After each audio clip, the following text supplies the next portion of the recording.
O homem é a única criatura que causa dor aos outros com palavras. A comunicação não é exclusividade dos seres humanos em geral. Todo reino animal desenvolve uma forma de se comunicar.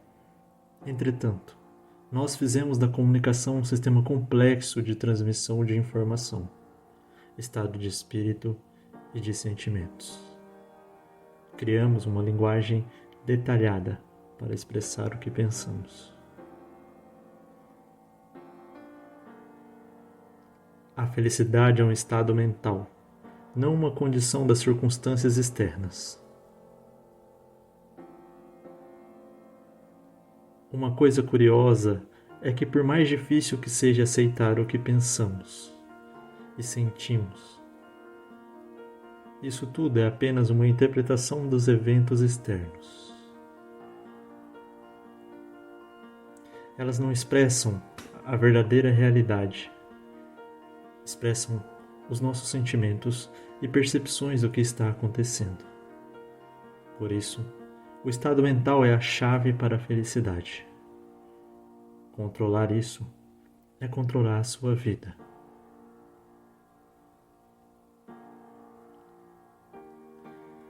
A música é a linguagem universal da humanidade.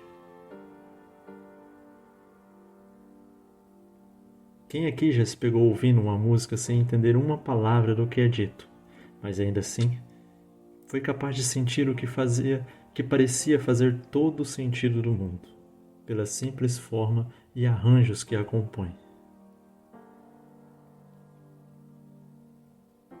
A religião é o refúgio dos indivíduos sem personalidade. A crítica é em relação à forma serviçal que algumas pessoas adotam perante a doutrina da religião.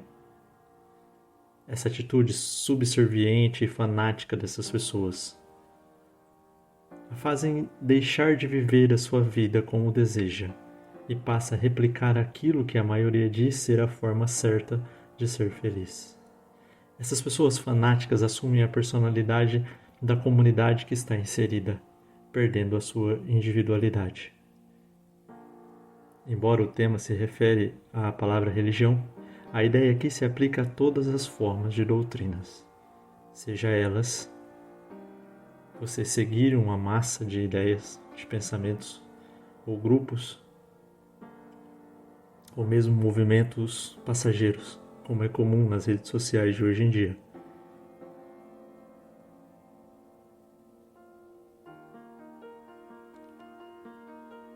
O dinheiro é liberdade, na forma de uma moeda. A humanidade evoluiu junto com a capacidade de trocar mercadorias. Civilizações primitivas foram tornando-se poderosas à medida que era capaz de manter uma forte relação comercial e de câmbio com outras civilizações. O dinheiro é uma representação por meio de moeda dessa relação de troca. Logo, está diretamente ligada à capacidade de sobrevivência do homem e de sua liberdade.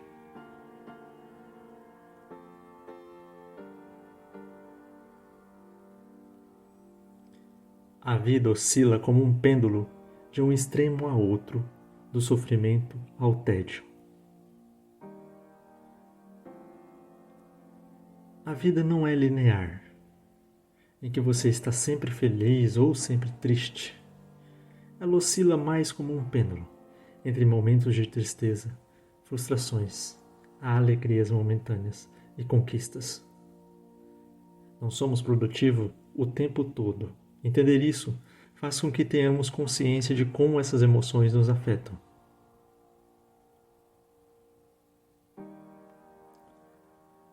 O homem é livre para fazer o que quer, mas não para querer o que quer.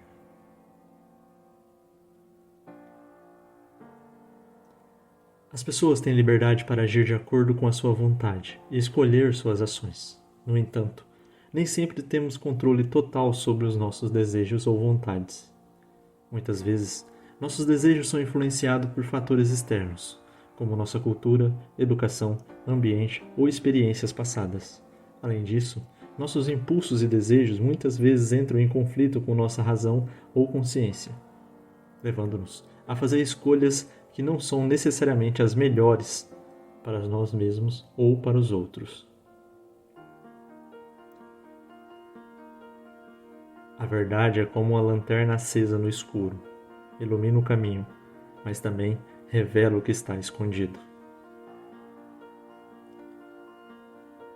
Em outras palavras, a verdade pode ser uma ferramenta poderosa para o conhecimento e o progresso humano, mas também pode ser incômoda e até mesmo perigosa, especialmente quando expõe verdades desconfortáveis ou perturbadoras sobre nós mesmos ou sobre o mundo ao nosso redor.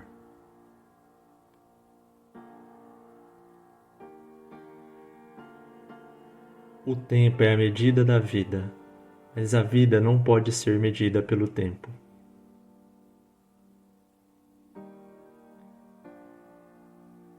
Temos uma curta passagem na Terra. É um fator temporal.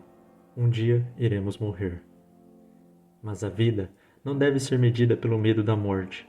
Aquele que luta com a mente no futuro ou no passado deixa de viver, e ao temer a morte e a sua fragilidade como pessoa, o homem deixa de lado os momentos de felicidade e as coisas que realmente importam. A sua capacidade de viver positivamente e ser feliz enquanto ainda tem vida. É esse o pensamento que você deve focar. A morte não é nada para nós, pois quando somos, a morte não é. E quando a morte é, nós não somos. Esta ideia está presente na filosofia de Epicuro. Pois quando estamos vivos, não temos contato com a morte. Não se pode coexistir a vida e a morte. Assim, quando morremos, não há mais consciência. Logo, não saberíamos o que é a morte. Por isso, a conclusão óbvia é de que devemos buscar o autoconhecimento destinado para uma vida feliz, confortável e boa na medida de nossas capacidades, sem se preocupar com a morte, pois ela é um fator temporal e circunstancial. Ficamos por aqui, se inscreva no canal e até a próxima.